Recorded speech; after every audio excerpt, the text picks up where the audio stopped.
किसान मजदूर एकता, किसान मजदूर एकता, किसान मजदूर एकता। नरेंद्र मोदी, नरेंद्र मोदी, नरेंद्र मोदी। केंद्र सरकार, केंद्र सरकार, खट्टर सरकार, खट्टर सरकार। मोदी जोगी लेके रहांगे साडे हक, साडे हक। किसान मजदूर एकता, किसान मजदूर एकता। ਜਿਹੜੀ ਦੌੜ ਹੈ ਉਹ ਦੌੜ ਹੈ ਜਿਹੜੀ ਜੇ ਦੌੜ ਦੇ ਨਾਲ ਝਗੜਾ ਹੋ ਜਵੇ ਨਾ ਤੇ ਉੱਥੇ ਵੀ ਸਾਡੀ ਲੜਾਈ ਹੋ ਜਾਂਦੀ ਹੈ। ਸੋ ਮੈਂ ਭਾਰਤ ਸਰਕਾਰ ਨੂੰ ਕਹਿਣਾ ਚਾਹੁੰਦਾ ਹਾਂ,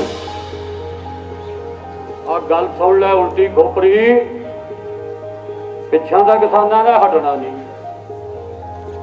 ਪੁਰਜਾ ਪੁਰਜਾ ਕੱਟ ਮਰੇ ਕਬੂ ਨਾ ਛੱਡੇ ਖੇਤ। ਸੋ ਸਾਰੇ ਭਾਰਤ ਦੇ ਵਿੱਚ ਜਿਹੜੀ ਅਸ਼ਾਂਤੀ ਫੈਲੀ ਹੈ ਨਾ, ਇਹ ਕਿਹਨੇ ਫੈਲਾਈ? ਇਹ ਬੰਦੇ ਨਹੀਂ ਫੈਲਾਈ ਕਿ ਨਹੀਂ? ਇਹ ਮੋਦੀ ਨੂੰ ਭਰਮ ਪੈ ਗਿਆ ਕਿ ਜਿਵੇਂ ਧਰਤੀ ਸੂਰਜ ਦੇ ਦੁਆਲੇ ਘੁੰਮਦੀ ਹੈ ਕਿ ਸਾਰਾ ਭਾਰਤ ਸਾਡੇ ਮੇਰੇ ਦੁਆਲੇ ਘੁੰਮਦਾ। ਉਹ ਭਾਵੇਂ ਤੂੰ ਐਟਮ ਬੰਬ ਗੇਰ ਕੇ ਦੇਖ ਲੈ ਸਾਡੇ ਕਿਸਾਨਾਂ ਪਰ, ਅਸੀਂ ਤਾਂ ਵੀ ਨਹੀਂ ਮੁੱਕਣਾ। ਭਾਵੇਂ ਗੱਡੀਆਂ ਚੜਾ ਦੇ, ਆ ਲਖੀਮਪੁਰ ਖੀਰੀ ਦੇ ਵਿੱਚ ਕਿਵੇਂ ਗੱਡੀਆਂ ਤੇ ਚੜਾਈਆਂ। ਉਹ ਤੁਹਾਨੂੰ ਅਸੀਂ ਕਹਿਣਾ ਚਾਹੁੰਦੇ ਹਾਂ, ਅਸਲ ਤੈਨੂੰ ਭੋਰਾ ਨਹੀਂ, ਮੱਤ ਤੈਨੂੰ ਭੋਰਾ ਨਹੀਂ। ਉਹ ਮਾੜੀ ਮੋਟੀ ਦਾ ਜਿਹੜੀ ਅਕਲ ਹੈ ਕਿੱਥੇ ਚਲੇਗੀ ਤੇਰੀ ਅਕਲ? ਇੱਥੇ ਲੋਕਤੰਤਰ ਨਾਮ ਦੀ ਕੋਈ ਚੀਜ਼ ਨਹੀਂ ਰਹੀ ਭਾਰਤ ਦੇ ਵਿੱਚ। ਭਾਰਤ ਦੇ ਵਿੱਚ ਲੋਕਤੰਤਰ ਨਹੀਂ ਇੱਥੇ ਰਿਹਾ। ਇੱਥੇ ਅਡਾਨੀ ਅਬਾਨੀ ਤੰਤਰ ਲਾਗੂ ਕਰਨ ਲੱਗਿਆ ਹੈ। ਉਹ ਅਡਾਨੀ ਅਬਾਨੀ ਜੋ ਤੰਤਰ ਹੈ ਇਹ ਭਾਰਤ ਦੇ ਲੋਕ ਬਰਦਾਸ਼ਤ ਨਹੀਂ ਕਰਨਗੇ।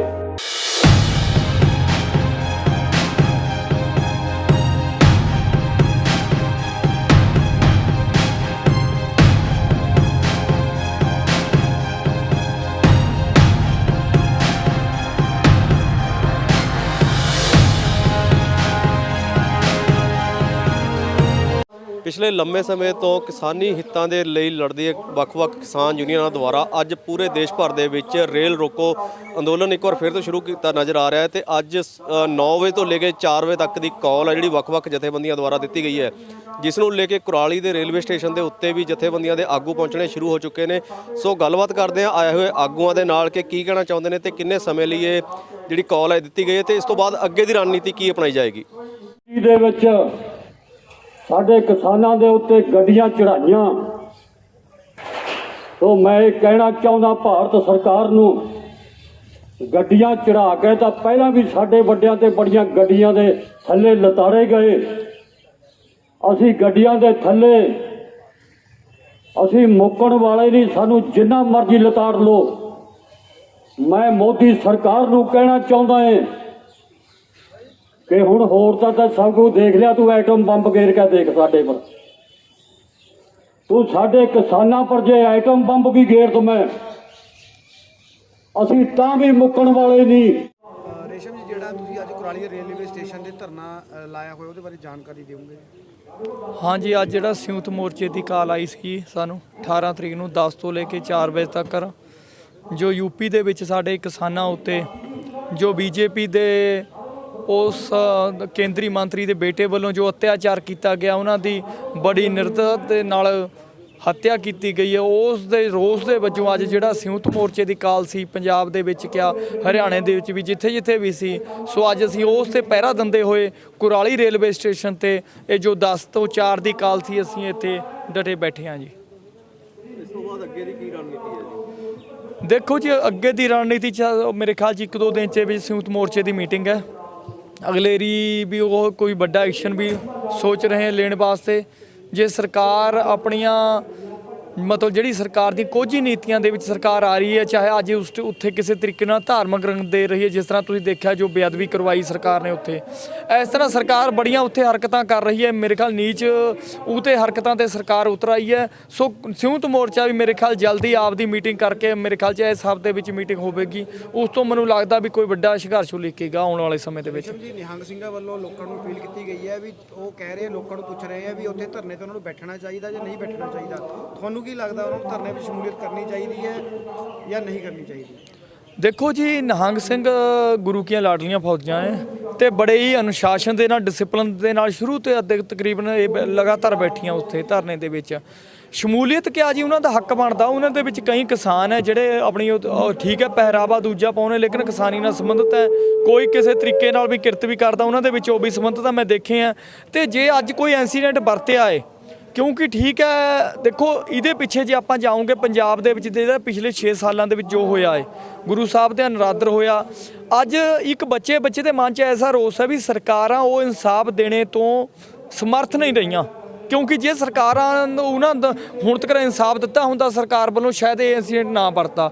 ਸੋ ਉਸੇ ਰੋਸ ਦਾ ਪ੍ਰਤੀਕਰਮ ਹੈ ਕਿ ਉਹਨਾਂ ਨੇ ਨਹੀਂ ਸਹਾਰਿਆ ਉਸ ਟਾਈਮ, ਕਿਉਂਕਿ ਜੇ ਉਸ ਟਾਈਮ ਕੋਈ ਹੋਰ ਵੀ ਹੁੰਦਾ, ਇਹ ਸਮਾਂ ਹੀ ਇਸ ਤਰ੍ਹਾਂ ਬਣ ਜਾਂਦਾ, ਜੇ ਕੋਈ ਹੋਰ ਹੁੰਦਾ ਮੇਰੇ ਖਿਆਲ 'ਚ ਉਹ ਸਾਰ ਨਹੀਂ ਸੀ ਸਕਦਾ ਜੋ ਉੱਥੇ ਹੋਇਆ। 26 ਜਨਵਰੀ ਨੂੰ ਨੌਜਵਾਨਾਂ ਨੂੰ ਕਿਹਾ ਗਿਆ ਮੋਰਚੇ ਵੱਲੋਂ ਕਿ ਜੀ ਇਹ ਸਾਡੇ ਨਾਲ ਦੇ ਨੌਜਵਾਨ ਨਹੀਂ ਸੀ। ਉਸ ਤੋਂ ਬਾਅਦ ਨਿਹੰਗ ਸਿੰਘਾਂ ਦੀ ਜਿਹੜੀ ਗੱਲ ਹੋਈ ਹੈ ਉਸ ਨੂੰ ਵੀ ਸਿਰੇ ਤੋਂ ਨਕਾਰ ਦਿੱਤਾ ਗਿਆ ਹੈ।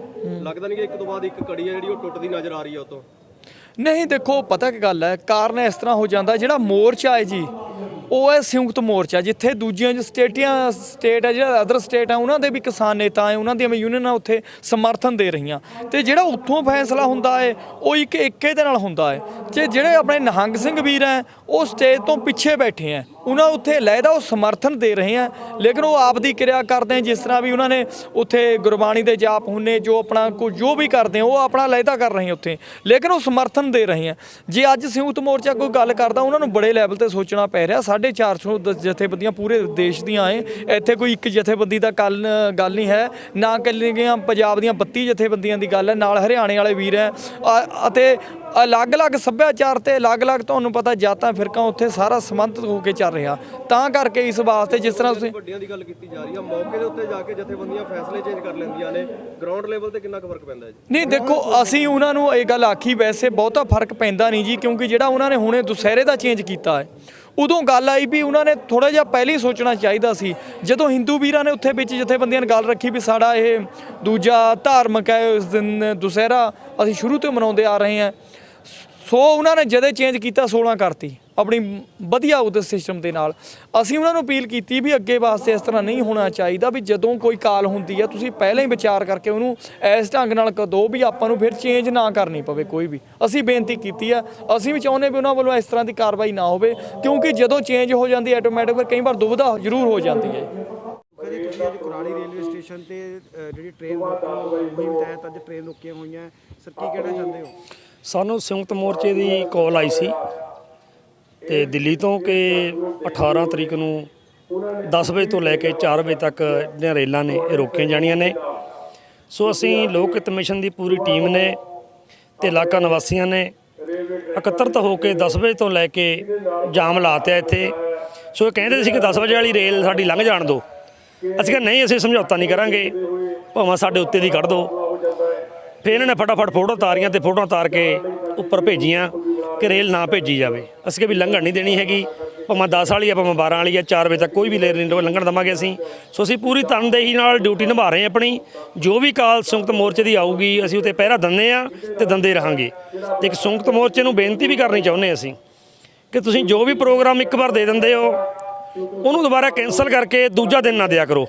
ਉਹਦੇ ਨਾਲ ਤੁਹਾਡੇ ਤੇ ਸ਼ੰਕਾਵਾਂ ਪੈਦਾ ਹੁੰਦੀਆਂ ਨੇ, ਲੋਕਾਂ ਵਿੱਚ ਦੁਵਿਧਾ ਪੈਦਾ ਹੁੰਦੀ ਹੈ ਕਿ ਪਤਾ ਨਹੀਂ ਕੀ ਕਾਰਨ ਹੋ ਗਿਆ। ਕੋਈ ਮਿਲੀ ਭੁਗਤ ਦੱਸਦਾ ਹੈ, ਕੁਝ ਦੱਸਦਾ ਹੈ ਕਿ ਲੋਕਾਂ ਦੇ ਫਿਰ ਆਪਣੇ ਫਿਰ ਗੱਲਾਂ ਹੋ ਜਾਂਦੀਆਂ ਨੇ, ਉਹਦੇ ਜਵਾਬ ਸਾਨੂੰ ਵੀ ਦੇਣੇ ਔਖੇ ਹੋ ਜਾਂਦੇ ਨੇ। ਸੋ ਸੰਯੁਕਤ ਮੋਰਚੇ ਨੂੰ ਅੱਗੇ ਬਾਤ ਅਸੀਂ ਬੇਨਤੀ ਕਰਦੇ ਹਾਂ, ਜਿਹੜੀ ਤੁਹਾਡੀ ਪਹਿਲਾਂ 15 ਤਰੀਕ ਦੀ ਕਾਲ ਤੀ ਤੁਸੀਂ ਬਦਲ ਕੇ 16 ਨੂੰ ਕਰ ਦਿੱਤੀ ਹੈ, ਉਹ ਲੋਕਾਂ ਵਿੱਚ ਬੜੀਆਂ ਸ਼ੰਕਾਵਾਂ ਦੁਵਿਧਾ ਗਈਆਂ ਨੇ। ਸੋ ਇਹੀ ਜੀ ਕਦੀ ਵੀ ਇਹੋ ਜਿਹਾ ਕੰਮ ਨਹੀਂ ਕਰਨਾ ਚਾਹੀਦਾ ਹੈਗਾ। ਜੋ ਇੱਕ ਵਾਰ ਆਪਾਂ ਨੇ ਵਾਅਦਾ ਕਰ ਲਿਆ, ਪਾਰਨ ਲੈ ਲਿਆ ਏ ਤੇ ਸਮਝੌਤਾ ਕਰ ਲਿਆ ਏ, ਤੇ ਉਹਦੇ ਵਿੱਚ ਫਿਰ ਕੋਈ ਮਤਲਬ ਇਹਦੇ ਵਿੱਚ 19 ਕਤਾਈ ਨਹੀਂ ਹੋਣੀ ਚਾਹੀਦੀ ਹੈਗੀ। ਫਿਰ ਕਈ ਲੋਕ ਕਹਿੰਦੇ ਨੇ ਕਿ ਸਰਕਾਰਾਂ ਨਾਲ ਮਿਲ ਗਏ ਨੇ, ਮੋਦੀ ਦੀ ਉੱਪਰ ਤੋਂ ਝਟਕਾ ਆ ਗਈ ਹੈ। ਸੋ ਵੱਖਰੇ ਵੱਖਰੇ ਤਰ੍ਹਾਂ ਦੀਆਂ ਗੱਲਾਂ ਹੁੰਦੀਆਂ ਨੇ।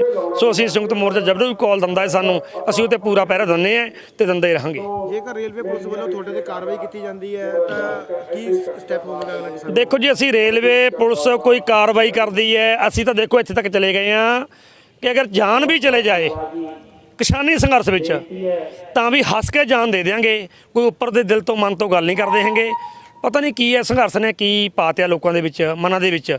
ਇੱਕ ਤਾਂ ਸੰਘਰਸ਼ ਲੰਬਾ ਹੋ ਗਿਆ ਨੇ, ਲੰਬਾ ਹੋਣ ਦੇ ਕਾਰਨ ਸਰਕਾਰ ਤਾਂ ਇਹ ਚਾਹੁੰਦੀ ਸੀ ਵੀ ਇਹ ਸ਼ਾਇਦ ਕਿਸਾਨੀ ਸੰਘਰਸ਼ ਟੁੱਟ ਜੂਗਾ, ਪਰ ਲੋਕ ਪੂਰੇ ਨਿਡਰ ਤੇ ਨਿਰਭੈ ਹੋ ਕੇ ਸੰਘਰਸ਼ ਨੂੰ ਲੜਨ ਲੱਗੇ ਨੇ। ਤੇ ਮੈਂ ਕਹਿੰਦਾ ਵੀ ਸਰਕਾਰ ਨੂੰ ਆਪਣਾ ਤਖਤਾ ਪਲਟ ਬਚਾਉਣਾ ਚਾਹੀਦਾ, ਸਗੋਂ ਕਿ ਲੋਕਾਂ ਦੇ ਅੰਦਰ ਜਿਹੜੀ ਭਾਵਨਾ ਹੈ ਉਹ ਬਿਲਕੁਲ ਚੰਗੀ ਤਰ੍ਹਾਂ ਨਿਖਰ ਕੇ ਗਿਆ ਚੁੱਕੀ ਹੈ ਕਿ ਜੇ ਅਸੀਂ ਅੱਜ ਵੀ ਮਰੇ ਹਾਂ, ਕੱਲ੍ਹ ਵੀ ਮਰੇ ਹਾਂ, ਜੇ ਤਿੰਨੇ ਕਾਲੇ ਕਾਨੂੰਨ ਰੱਦ ਨਾ ਹੋਏ ਤਾਂ ਸਾਡੀ ਆਉਣ ਵਾਲੀ ਪੀੜ੍ਹੀ ਖਤਮ ਹੋ ਜੂਗੀ, ਸਾਡੀਆਂ ਨਸਲਾਂ ਖਤਮ ਹੋ ਜੂਗੀਆਂ। ਇਹ ਸਾਡੀ ਕੱਢੀ ਜ਼ਮੀਨ ਦੀ ਲੜਾਈ ਨਹੀਂ ਹੈਗੀ, ਸਾਡੀਆਂ ਜ਼ਮੀਰਾਂ ਦੀ ਵੀ ਲੜਾਈ ਹੈ। ਅੱਜ ਸਾਡਾ ਇਹ ਖੋਣਗੇ, ਕੱਲ੍ਹ ਨੂੰ ਸਾਡਾ ਖਾਲਸਾ ਪੰਥ, ਸਿੱਖ ਪੰਥ, ਸਾਡਾ ਧਰਮ ਵੀ ਖੋਲਣਗੇ। ਆ ਤੁਸੀਂ ਦੇਖ ਹੀ ਲਿਆ, ਸਿੰਘੂ ਬਾਰਡਰ ਤੇ ਗੁਰੂ ਗ੍ਰੰਥ ਸਾਹਿਬ ਦੀ ਬੇਅਦਬੀ ਕਰਾਉਣ ਲੱਗੇ ਸੀ। ਕੌਣ ਨੇ?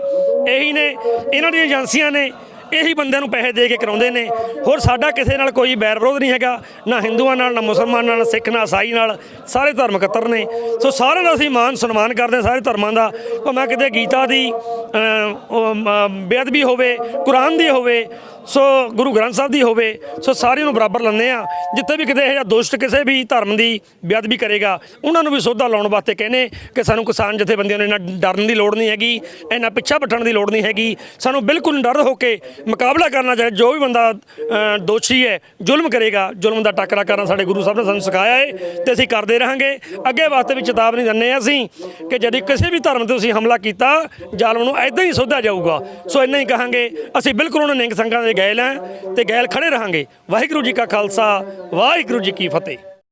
ਬਰੀਦਪੁਰ ਜੀ, ਅੱਜ ਕੁਰਾਲੀ ਰੇਲਵੇ ਸਟੇਸ਼ਨ ਤੇ ਕਿਸਾਨਾਂ ਵੱਲੋਂ ਜਿਹੜਾ ਰੇਲ ਰੋਕੋ ਅੰਦੋਲਨ ਦੇ ਤਹਿਤ ਟ੍ਰੇਨਾਂ ਰੋਕੀਆਂ ਗਈਆਂ, ਸਰ ਕੀ ਕਹਿਣਾ ਚਾਹੁੰਦੇ ਹੋ? ਦੇਖੋ ਜੀ, ਇਹ ਸਰਕਾਰ ਤੇ ਦਬਾਅ ਬਣਾਉਣ ਦੇ ਲਈ ਕਿਸਾਨ ਮੋਰਚੇ ਵੱਲੋਂ ਸਮੇਂ-ਸਮੇਂ ਤੇ ਜਿਹੇ ਦਿੱਤੀਆਂ ਜਾਂਦੀਆਂ ਨੇ ਸੱਦੇ, ਕਾਲਾਂ ਦਿੱਤੀਆਂ ਜਾਂਦੀਆਂ, ਭਾਵੇਂ ਉਹ ਪੰਜਾਬ ਬੰਦ ਆ ਜਾਂ ਟ੍ਰੇਨਾਂ ਰੋਕਣ ਦਾ, ਜਿਵੇਂ ਕਿ ਕੰਟੀਨਿਊ ਪਹਿਲਾਂ ਵੀ ਜਾਰੀ ਹੈ। ਅਸੀਂ ਜਿੱਥੇ ਮਜਬੂਰੀ ਵੀ ਸਮਝਦੇ ਹਾਂ ਕਿ ਆਮ ਪਰੇਸ਼ਾਨੀ ਵੀ ਹੁੰਦੀ ਹੈ, ਪਰ ਜਿੱਥੇ ਸਾਲਾਬੱਧੀ ਤੋਂ ਲੋਕ ਪਰੇਸ਼ਾਨ ਹੁੰਦੇ ਨੇ ਤੇ ਇਹ ਵੀ ਚਲੋ ਇੱਕ ਦਿਨ ਭਾਵੇਂ ਪਰੇਸ਼ਾਨੀ ਸਾਰਿਆਂ ਨੂੰ ਹੁੰਦੀ, ਵੀ ਸਾਰਿਆਂ ਦਾ ਰਲ ਮਿਲ ਕੇ ਯੋਗਦਾਨ ਪੈਣਾ ਤਾਂ ਕਿ ਕੇਂਦਰ ਸਰਕਾਰ ਤੇ ਇੱਕ ਇਹ ਮਕਸਦ ਹੈ ਕਿ ਦਬਾਅ ਪੈ ਸਕੇ ਕਿ ਨਿੱਤ ਦਿਨ ਵੀ ਜਦੋਂ ਉਹਨਾਂ ਨੂੰ ਹੋਵੇਗਾ ਵੀ ਕਿ ਜਨਤਾ ਸਾਡੀ ਪਰੇਸ਼ਾਨ ਹੈ ਕਿ ਟ੍ਰੇਨਾਂ ਨਹੀਂ ਚੱਲ ਰਹੀਆਂ ਜਾਂ ਅੱਜ ਦੁਕਾਨਾਂ ਨਹੀਂ ਖੁੱਲ੍ਹ ਰਹੀਆਂ, ਤੇ ਉਹਦੇ ਵਿੱਚ ਤੇ ਸਰਕਾਰ ਨੂੰ ਜਗਾਉਣ ਦੇ ਲਈ ਇੱਕ ਮਕਸਦ ਹੈ। ਪਰ ਅਜੇ ਤੱਕ ਸਰਕਾਰ 1 ਸਾਲ ਦੇ ਵਿੱਚ ਕੰਨ ਤੇ ਜੂੰ ਨਹੀਂ ਸਰਕ ਰਹੀ। ਸੰਯੁਕਤ ਕਿਸਾਨ ਮੋਰਚੇ ਵੱਲੋਂ ਜਦੋਂ ਇਹ ਲਖੀਮਪੁਰ ਖੀਰੀ ਵਾਲਾ ਮਸਲਾ ਹੋਇਆ ਸੀ, ਉਦੋਂ ਤੋਂ ਹੀ ਦੁਸਹਿਰੇ ਨੂੰ ਮੋਦੀ ਦਾ ਪੁਤਲਾ ਫੂਕਣ ਦਾ ਦਿੱਤਾ ਗਿਆ ਸੀ। ਉਸ ਤੋਂ ਬਾਅਦ ਅੱਜ ਟ੍ਰੇਨਾਂ ਰੋਕਣ ਦਾ ਦਿੱਤਾ ਗਿਆ ਹੈ। ਅਗਲੇ ਦਿਨਾਂ ਵਿੱਚ ਲਖਨਊ ਰੈਲੀ ਕੀਤੀ ਜਾ ਰਹੀ ਹੈ। ਉਸ ਤੋਂ ਬਾਅਦ ਜੋ ਲਖੀਮਪੁਰ ਖੀਰੀ ਸ਼ਹੀਦ ਹੋਏ ਸੀ ਕਿਸਾਨ, ਉਹਨਾਂ ਦੀਆਂ ਅਸਥੀਆਂ ਹਿੰਦੁਸਤਾਨ ਦੇ ਹਰ ਜ਼ਿਲ੍ਹੇ ਦੇ ਵਿੱਚ ਭੇਜੀਆਂ ਜਾ ਰਹੀਆਂ ਨੇ ਤੇ ਉਹ ਵੀ ਇੱਕ ਯਾਤਰਾ ਚੱਲੇਗੀ। ਅਗਲੇ ਜੋ ਪ੍ਰੋਗਰਾਮ ਨੇ ਮਹੀਨੇ ਦੇ ਸਮੇਂ-ਸਮੇਂ ਦਿੱਤੇ ਜਾਂਦੇ ਨੇ। ਇਸੇ ਤਰ੍ਹਾਂ ਅਸੀਂ ਇੱਥੇ ਲੋਕ ਹਿੱਤ ਮਿਸ਼ਨ ਟੋਲ ਪਲਾਜ਼ਾ ਬੜੌਦੀ, ਭਾਰਤੀ ਕਿਸਾਨ ਯੂਨੀਅਨ ਕਾਦੀਆਂ, ਜ਼ਿਲ੍ਹਾ ਰੋਪੜ ਅਤੇ ਹੋਰ ਜਥੇਬੰਦੀਆਂ ਜਿਸ ਦੇ ਵਿੱਚ ਕਮਿਊਨਿਸਟ ਵੀ ਅੱਜ ਹਾਜ਼ਰ ਨੇ, ਸਾਰੇ ਹੀ ਰਲ ਮਿਲ ਕੇ ਇੱਥੇ ਕੁਰਾਲੀ ਦੇ ਰੇਲਵੇ ਸਟੇਸ਼ਨ ਦੇ ਉੱਤੇ ਬੈਠ ਕੇ ਟ੍ਰੇਨਾਂ ਰੋਕੀਆਂ ਗਈਆਂ ਨੇ।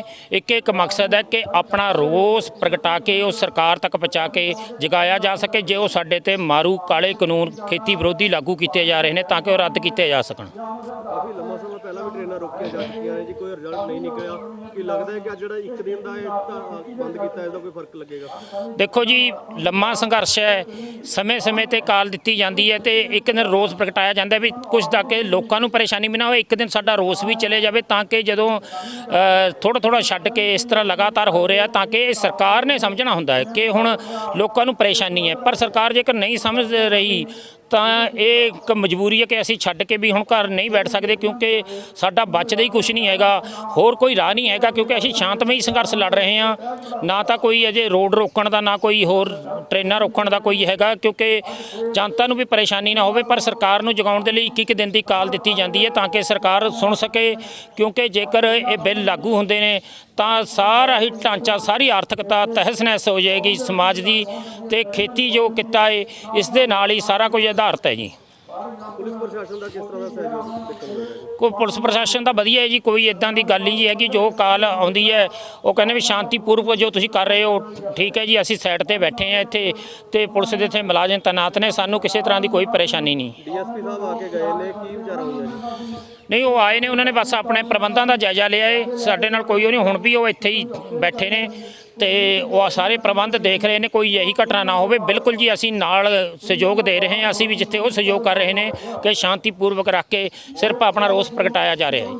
ਖੇਡ ਜਗਤ ਅਤੇ ਦੇਸ਼ ਦੁਨੀਆ ਦੀ ਹਰ ਵੱਡੀ ਤੋਂ ਵੱਡੀ ਖਬਰ ਲਈ ਹੁਣੇ ਕਰੋ ਸਾਡੇ ਚੈਨਲ ਪੰਜਾਬ ਆਪ ਨਿਊਜ਼ ਨੂੰ ਸਬਸਕ੍ਰਾਈਬ ਅਤੇ ਵੈਬਸਾਈਟ ਤੇ ਬ੍ਰੇਕਿੰਗ ਨਿਊਜ਼ ਦੇਖਣ ਲਈ ਜਾਓ www.punjabapnews.com ਤੇ।